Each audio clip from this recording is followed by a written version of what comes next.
Mi nombre es Víctor Edgar García Díaz, de la clase Derecho Ambiental y del Trabajo impartida por el licenciado Axel Sánchez Ramírez. En esta sección vamos a definir algunos conceptos.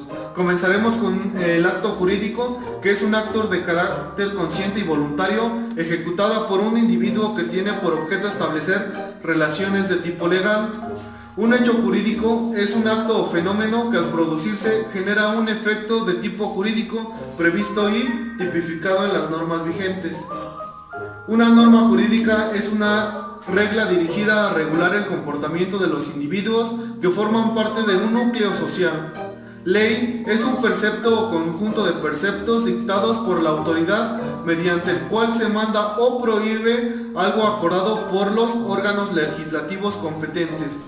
Regla es todo aquel precepto de conducta que establece en función de lo que debe ser. Se aplican en situaciones concretas, imponen obligaciones positivas o negativas a los sujetos. Un valor jurídico es aquellos que tratan de materializar el cumplimiento de la justicia. Reglamento jurídico es la norma de rango inferior a la ley dictada por órgano que tiene atribuida potestad reglamentaria. Un órgano jurídico proviene de la integración de normas de conjunto o sistema de normas e instituciones organizada y coherente. Un supuesto jurídico es un hecho abstracto que puede producir un efecto legal con consecuencias. Un presupuesto jurídico constituye un acto legislativo por el que se autoriza una cuantía máxima de obligaciones y gastos que puede reconocer el Estado. Continuamos con la pirámide de Kelsen. En este orden jerárquico se va a comenzar por lo que es la Constitución Nacional, que esta es definida como que es una ley fundamental que fija los límites y define las relaciones entre los poderes legislativo, ejecutivo y judicial. En el segundo nivel encontramos las leyes orgánicas, que son aquellas que se dictan para organizar los poderes públicos o para desarrollar los derechos constitucionales, y en esta incluye tratados internacionales, que son compromisos de los estados que se adquieren como miembros de la comunidad internacional. El tercer nivel se llama de esta manera aquellas leyes que rigen con preferencia en el campo de su especialidad sobre las leyes ordinarias, por ejemplo en el Código Civil. Siguiente tenemos el cuarto nivel, que son las leyes ordinarias, que su finalidad es regular o normar una determinada materia. Por ejemplo, la ley de los costos y precios justos. Continuando se tiene el quinto nivel, donde se encuentran los decretos, que son actos administrativos dictados de la rama legislativa, delegada temporalmente la potestad de legislar sobre aquellas materias establecidas en el marco normativo de la ley. Y en este se encuentran los reglamentos, que son los actos administrativos de efectos generales emanados por el órgano representativo de la rama ejecutiva de cualquiera de los poderes. Y por último se tiene el sexto nivel, que son ordenanzas municipales, que son para regular las actividades del municipio. El ámbito espacial se refiere al espacio geográfico o territorio en que un precepto es aplicable. El ámbito temporal está consolidado por el periodo durante el cual tiene vigencia una norma. El ámbito material se refiere a la materia o contenido que tratan y tradicionalmente se dividen en normas de derecho público y normas de derecho privado. Tenemos el ámbito personal, que el ámbito se refiere directamente a los sujetos que afectan, y en este caso pueden ser genéricas, particulares, individuales, genéricas individualizadas, por mencionar algunos. Damos seguimiento con lo que son las fuentes del derecho, y estas son fuentes materiales o reales. Estos son todos los hechos o acontecimientos de tipo social, político, cultural y económico. Las fuentes históricas son todos aquellos acontecimientos, documentos, vestigios que en su momento encerraron a una norma o ley jurídica para ayudar a legislar o crear nuevas leyes. Las fuentes formales son procesos de creación de las normas jurídicas. El Estado como sujeto de derecho. El sujeto de derecho es un concepto de carácter procesal. Es considerado como sujeto de derecho porque es el ente capaz de ser titular de derechos y deberes establecidos. En este caso lo integra la población, el territorio y la soberanía. De estos tipos de estados tenemos el estado unitario, que es aquel que es regido por un gobierno central con poderes iguales sobre el territorio nacional.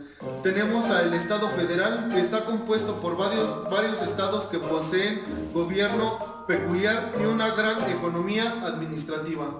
El estado confederado, que es la unión de dos o más estados independientes, pero que mantienen su propia autonomía. Y el estado compuesto, que son las confederaciones, federaciones y asociaciones del estado. Damos seguimiento a las formas de gobierno, que bien es un modelo de organización del poder político que adopta un estado.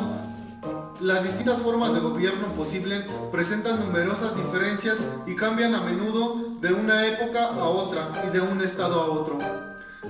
Comenzaremos con las repúblicas, que las repúblicas se caracterizan por administrar el poder mediante instituciones, lo cual conduce a la clásica teoría de los tres poderes, que es poder ejecutivo, legislativo y judicial. Continuamos con las monarquías, que las monarquías son gobernadas por reyes cuyo acceso al poder es hereditario. Democracia es el poder político que es controlado por gobernantes electos mediante el sufragio popular, pero la mayoría de las decisiones deben ser respetadas por el pueblo. La dictadura. Una dictadura es un sistema o régimen de gobierno mediante el cual una persona gobierna de manera absoluta y arbitraria. El análisis histórico de la Constitución. Bueno, antes de la Guerra de Independencia, México se regía por las leyes que se imponían desde la Nueva España con la llamada Constitución de Cádiz, decretada por las Cortes Generales Españolas reunidas en Cádiz, esto el 19 de marzo de 1812. Esta fue la primera constitución promulgada en España y una de las más liberales de su tiempo. Solo tuvo en vigor 2 años hasta el regreso de Francisco VII al poder. Luego de la Constitución de Apatzingán o Derecho Constitucional para la Libertad de América Mexicana, fue promulgada el 22 de octubre de 1814. José María Morelos y Pavón publicó Sentimientos de la Nación el 14 de septiembre de 1813, que establecían, primero, que la soberanía debería carecer en el pueblo. Tuvieron que pasar 10 años para que al fin se promulgara la Constitución Federal de los Estados Unidos Mexicanos el 4 de octubre de 1824. Esta Carta Magna establecía una forma de gobierno republicana, representativa y popular, y dividía el poder en ejecutivo, legislativo y judicial. El 23 de octubre de 1835 es implantada la Constitución de 1824 por el proyecto para las bases de la nueva Constitución. Al año siguiente, el 30 de diciembre de 1833, vio la luz la Constitución conocida como las 7 leyes o Constitución de régimen centralista, promovida por Antonio López de Santa Anna. En 1857 se publicó una nueva Carta Magna de ideología liberal, redactada por el Congreso Constituyente durante la presidencia de Ignacio Comonfort. Su fin era constituir a la nación bajo la forma de república democrática, representativa y popular. Esta constitución quedó integrada por 8 títulos y 120 artículos que organizaban los derechos del hombre. Al fin, el 5 de febrero de 1917, se decretó la Constitución Política de los Estados Unidos Mexicanas, o Carta Magna de 1917, donde se busca garantizar las demandas de los grupos que participan en la lucha revolucionaria y así redimir los conflictos entre clases. Bien, los artículos a analizar son el artículo primero. En los Estados Unidos Mexicanos, todas las personas gozarán de los derechos humanos reconocidos. Artículo 2. La nación mexicana es única e indivisible. Artículo 3. Todo individuo tiene derecho a regir educación. Artículo 4. El varón y la mujer son iguales ante la ley. Artículo 5. A ninguna persona podrá impedirse que se le dedique la profesión, industria, comercio o trabajo que se le acomode. Artículo 6. La manifestación de las ideas no será objeto de ninguna inquisición judicial o administrativa. Artículo 7. Es inviolable la libertad de escribir y publicar escritos sobre cualquier materia. Artículo 8. Los funcionarios y empleados públicos respetarán el ejercicio del derecho de petición. Artículo 9. No se podrá cortar el derecho de asociarse o reunirse pacíficamente con cualquier objeto lícito. Artículo 10. Los habitantes de los Estados Unidos mexicanos tienen derecho a poseer armas en su domicilio para su seguridad y legítima defensa. Artículo 11. Toda persona tiene derecho para entrar en la República, salir de ella sin pasaporte. Artículo 12. En los Estados Unidos mexicanos no se concederán títulos de nobleza. Artículo 13. Nadie puede ser juzgado por leyes privativas ni por tribunales especiales. Artículo 14. A ninguna ley se dará efecto retroactivo en prejuicio de persona alguna. Artículo 15. No se autoriza la celebración de tratados para la extradición de reos políticos. Artículo 16. Nadie puede ser molestado en su persona, familia, domicilio, papeles o posesiones, sino en virtud de mandamiento escrito de la autoridad competente. Artículo 17. Ninguna persona podrá hacerse justicia por sí misma. Artículo 18. Solo por delito que merezca pena privativa de libertad habrá lugar a prisión preventiva. Artículo 19. Ninguna detención ante autoridad judicial podrá exceder el plazo de sentencia de 72 horas. Artículo 20. El proceso penal será acusatorio y oral. Artículo 21. La investigación de los delitos corresponde al Ministerio. Artículo 22. Quedan prohibidas las penas de muerte. Artículo 23. Ningún juicio criminal deberá tener más de 3 instancias.